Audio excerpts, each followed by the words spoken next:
这个大哥的话，以前已经是修拖拉机的。今天大哥这个宝马X6的话，它是行驶过程中底盘异响，特别是这种起伏路的话，就有特别的响。现在我们把它开到我们试底盘异响这个异用的起伏路上面试了一下，这个声音还是响的很明显，听见没有？嘎当嘎当嘎当嘎当的。这个声音的话，听上去像是这个左前方减震器的声音。它不像底盘球头或者是胶套的那种声音，这个声音的话有点拖那种感觉，是哐啷哐啷的。如果是球头啊那些，它是咯噔咯噔咯噔咯噔那种声音。现在车子我们已经深切检查过了，初步判定了这个问题来源于哪里。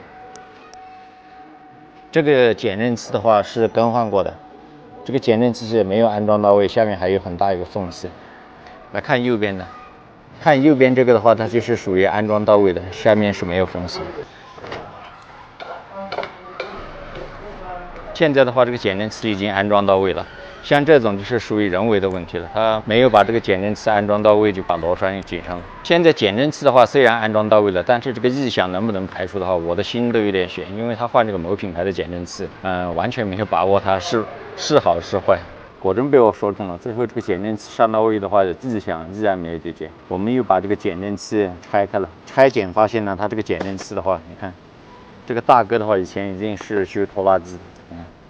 这个垫片，看这个垫片，再看下面，这个顶胶缓冲胶坏了以后呢，这个大哥找了这么多个垫片配上去。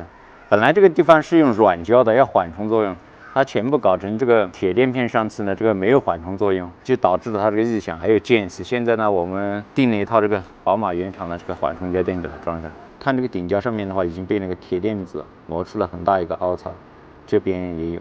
现在我们处理一下，把它装上去。这个大哥的话，人还是挺聪明的，就是方法用错了。修拖拉机的话还不错。这个宝马车的话是讲究舒适性，买来享受的。像汽车上这些东西的话，也不是所有东西都能维修的。我们主张的还是，能修的修，该换的话还是一定要换的。很多东西维修起来的话，装上去有一定的安全隐患，这样的东西我们还是不建议去维修的，直接更换新的。